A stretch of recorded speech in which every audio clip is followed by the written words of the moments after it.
Good morning. The first item of business today is general questions, and we start with question number 1, Rachel Hamilton. May I draw members' attention to my register of interests owning a hospitality business, to ask the Scottish Government what action it is taking to support hotel businesses. Cabinet Secretary Fiona Hislop. A range of business support is available directly to hotels and to other tourism businesses throughout Scotland. The Business Gateway service offers a first point of contact for all public sector business support for pre-start, early stage and established businesses. Within the tourism sector, Visit Scotland provides a global marketing platform together with opportunities for engagement for business development missions and attendance at trade fairs, as well as free market intelligence and advice. Visit Scotland also offers support to individual businesses through their quality assurance schemes, and where appropriate, hotels may be assisted through direct enterprise agency support from one-to-one account management, and also skill support is available through the recently launched Scottish Tourism Skill Investment Plan. Rachel Hamilton. I thank the Cabinet Secretary for that answer. Draft revaluations released on the 6th of December by the Scottish Assessors Association indicate that rateable values for hotels will increase by between 10 and 117%, with initial analysis suggesting an average increase of 48%.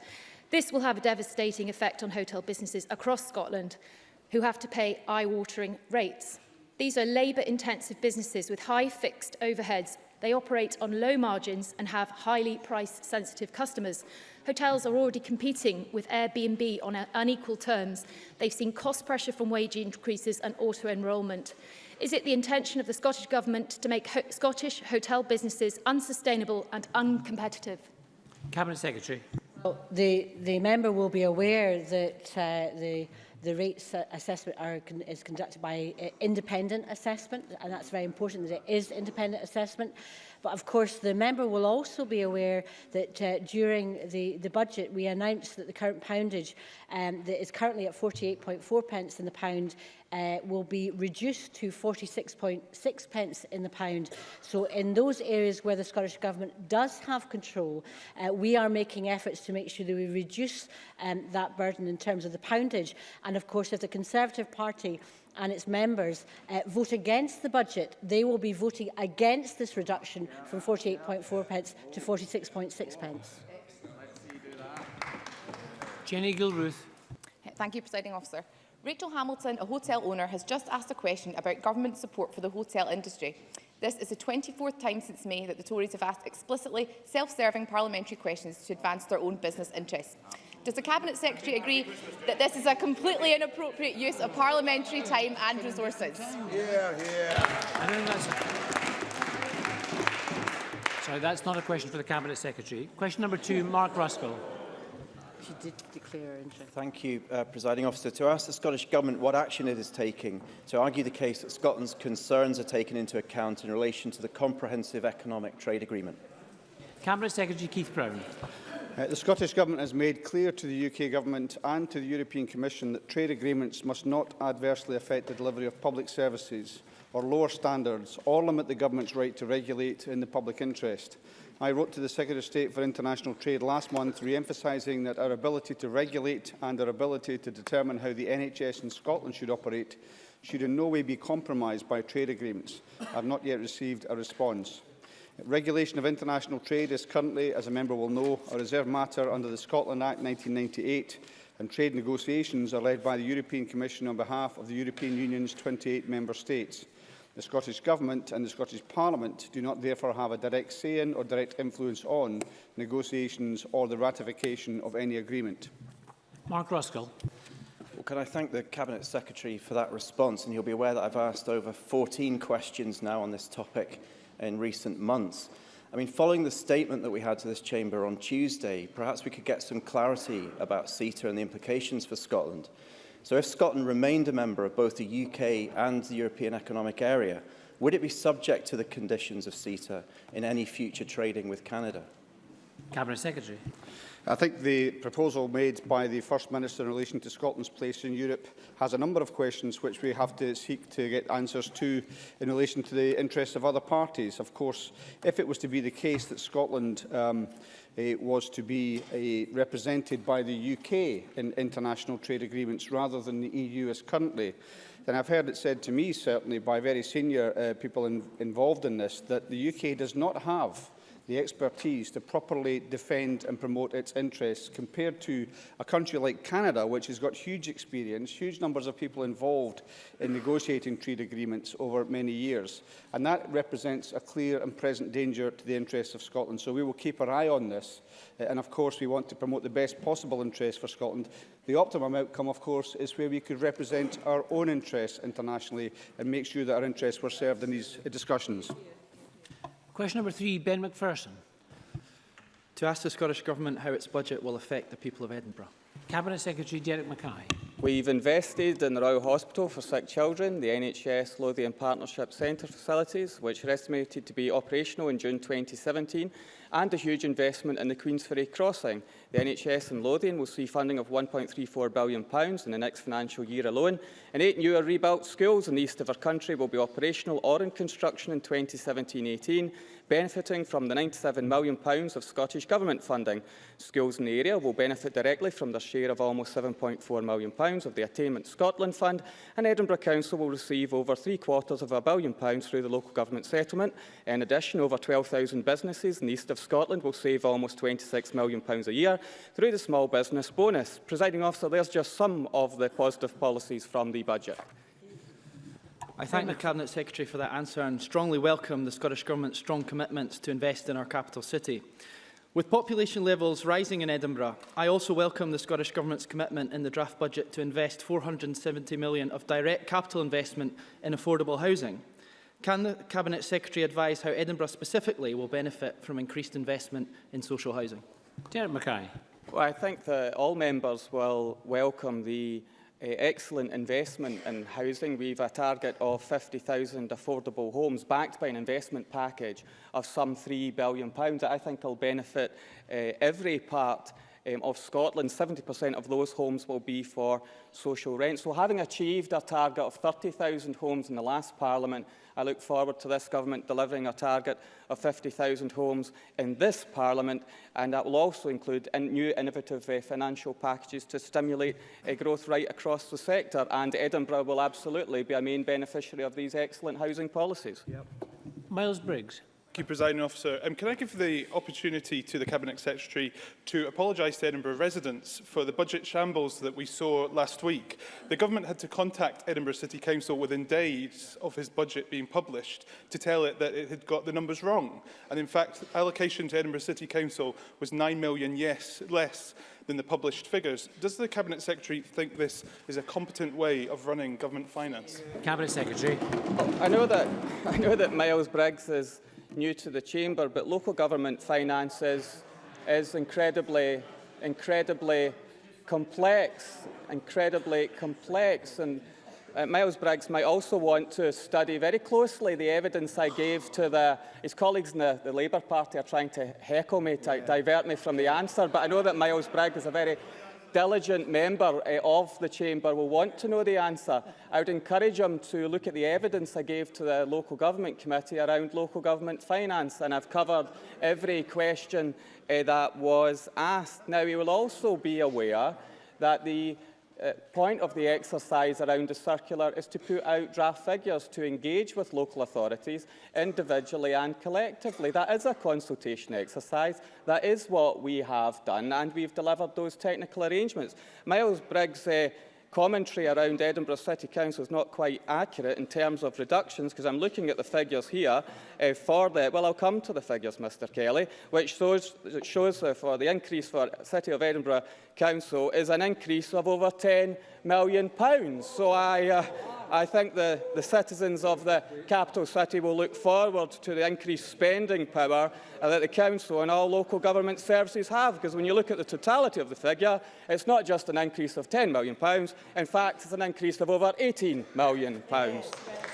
Alec Rowley. Presiding Officer, the leader of Edinburgh City Council, Andrew Burns, describes the settlement for Edinburgh as the worst revenue settlement since devolution. He goes on, and I would like to quote this, he says, "Rarely in my near 18 years as a local councillor have I seen so much spin and manipulation of figures."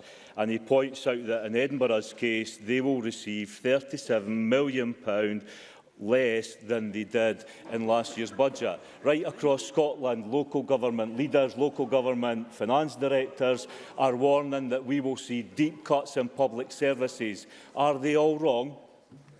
Cabinet Secretary. Well, if it was the case that local authorities weren't happy with the settlement, why hasn't COSLA rejected the settlement that I have given to them? It's certainly still under our discussions. And, you know, it doesn't surprise me that Alec Rowley is quoting a Labour council leader to undermine the position of the Scottish Government. But I've just given you the position that the City Council will have extra resources to spend when you look at the total package and when you include the integration authorities, which is the point of integration. The extra resource to Edinburgh area is over £18 million, which is a 2.3% increase to the area. Question number 4, Jeremy Balfour. Presiding Officer, to ask the Scottish Government what plans it has to implement the recommendations of the Enable Scotland report included in the main. Cabinet Secretary John Swinney. Presiding Officer, the Scottish Government will consider the recommendations of the Enable Scotland report included in the main in conjunction with the advisory group for additional support for learning and other key stakeholders. Jeremy Balfour. Can I thank the Cabinet Secretary for his answer? You will be aware that over 80% of the education workforce who participated in the Enable national conversation felt we were not getting it right for every child, with the presumption that all children should be taught in a mainstream setting. Would the Cabinet Secretary agree that in some cases mainstreaming can intensify the feelings of isolation and exclusion felt by some children with a learning disability or physical disability, and that a child's education requirement should be based on the individual needs and background? And does he agree that the time has come for the Scottish Government to review the current guidelines, not just to look at what happens in the classroom, but the holistic approach to the whole school day? Cabinet Secretary. I agree with a lot of the analysis that Mr Balfour has set out to Parliament there, that I think we have to make individual judgments about the educational needs of every child. That is at the heart of the Getting It Right for Every Child agenda, and that should be applied in all circumstances. I'm still a very firm believer in the presumption of mainstreaming, but I wouldn't want that to be perceived as being a view that essentially ruled out the provision in a special educational setting that met the needs of individual young people. So, in principle, I pretty much agree with the analysis that Mr Balfour has set out.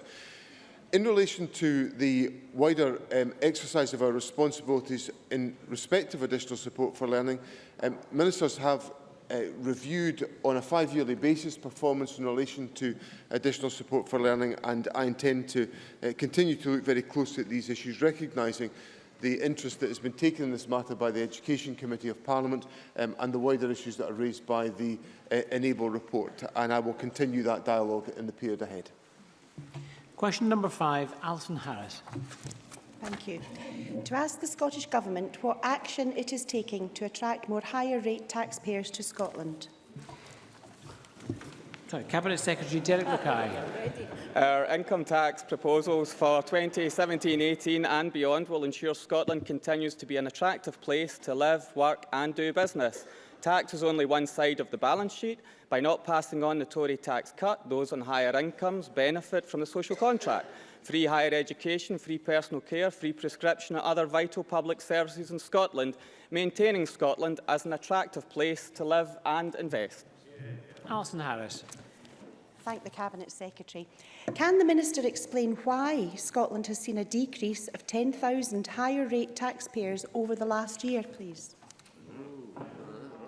Cabinet Secretary. I don't know why it is that the Conservatives are trying to pretend that our tax position going forward has affected the past. I'm happy to look at the issue in further detail and share it with Alison Harris, who I know is a former chartered, maybe a currently practising chartered accountant. I don't know the position, but certainly as a former chartered accountant will take this matter very seriously.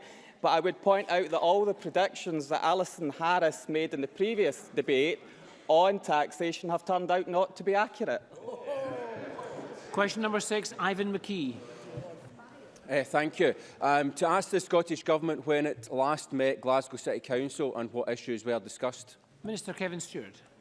Presiding Officer, ministers and officials regularly meet representatives of all Scottish local authorities, including Glasgow City Council, to discuss a wide range of issues as part of our commitment to working in partnership with local government to improve outcomes for the people of Scotland. I most recently met the leader of Glasgow, Frank McAveety, on the 1st of December to discuss housing issues. Ivan McKee. Thank the Minister for that answer. The Minister will be aware that Glasgow City Council plans to contract out its ICT services. The Minister will further be aware of concerns raised by the workforce and Unison about the process that has led to this decision, including the fact that it appears to have been taken behind closed doors without a detailed options appraisal business case being published, meaning that the figures for claimed savings exist in isolation with no reasonable means of comparison, scrutiny or verification. Does the Minister agree that this is a matter that the Accounts Commission could usefully investigate? Minister. Presiding Officer, I'm aware of the concerns that have been expressed around Glasgow City Council's plan for delivery of IT services. Councils are under a legal duty to demonstrate that they are delivering best value for their communities and that they are securing a balance between social, economic and environmental well-being in the way that they operate.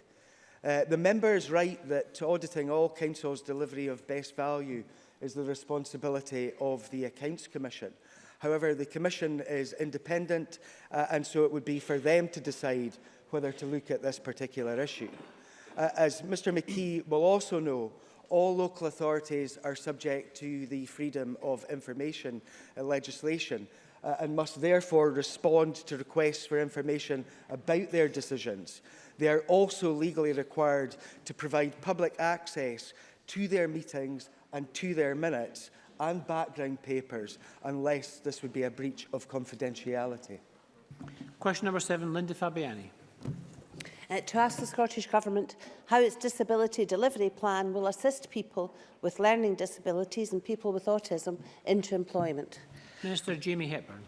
Affairs Scotland for Disabled People sets out a range of actions to support disabled people into work. We will also introduce a one-year transitional service through newly devolved employability programmes from April 2017 for disabled people to provide continuity of service for those who need it most, called Work for Scotland. It will deliver employment support for up to 3,300 disabled people. People with learning disabilities and autism will be eligible for the service. In addition, there is a package of specialist employer support tailored to the needs of the individuals being delivered nationally by the Open Doors Consortium, a partnership made up of Scotland's leading specialist employment providers. Enable is part of this consortium, who look forward to meeting in the new year. Linda Fabiani. Can I thank the Minister for that? And can I ask him if he's aware of the furnishing service based in East Kilbride, which not only is an accredited living wage employer, but it does work experience schemes with Sanderson High School, which is a special needs senior school in East Kilbride. These work experience programmes have turned out to be beneficial and are bringing out the great abilities that many people who attend Sanderson High School has. Would he consider visiting the furnishing service and Sanderson High School to see the examples that can be given in a way of encouraging other employers to do likewise in their communities? Minister. What I can say to Linda Fabiani is, of course, that we have in place the Developing the Young Workforce strategy, which is designed to see far better interaction between the school environment and employers right across the country. We're seeing this increasingly. I believe that's, of course, important for all of Scotland's pupils to be able to get better access to the labour market, but particularly for those who are furthest removed from the labour market. So in that regard, I would very much congratulate Sanderson High School and the furnishing service, who she's mentioned as a very positive example. I would encourage others in East Kilbride, South Lanarkshire and across Scotland to follow that example. And of course, I'd be very happy to visit the Sanderson High School and the furnishing service at some point in the new year. Question 8, Neil Bibby. To ask the Scottish Government when the Cabinet Secretary for Health and Sport last met NHS Greater Glasgow and Clyde and what issues were discussed. Cabinet Secretary Shona Robertson.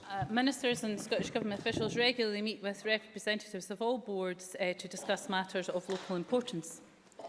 Neil Bibby. At the start of this year, the First Minister promised the people of Inverclyde that services at Inverclyde Royal Hospital were safe, This week, NHS Greater Glasgow and Clyde agreed to hold a formal consultation on the closure of the Inverclyde birthing unit, as well as the birthing unit at the Vale of Leven. If the Cabinet Secretary won't make good on our Government's pre-election promise and commit to stopping the closure of the birthing unit today, will she at the very least take the opportunity to tell the people in Inverclyde when she will make this very important decision? Cabinet Secretary.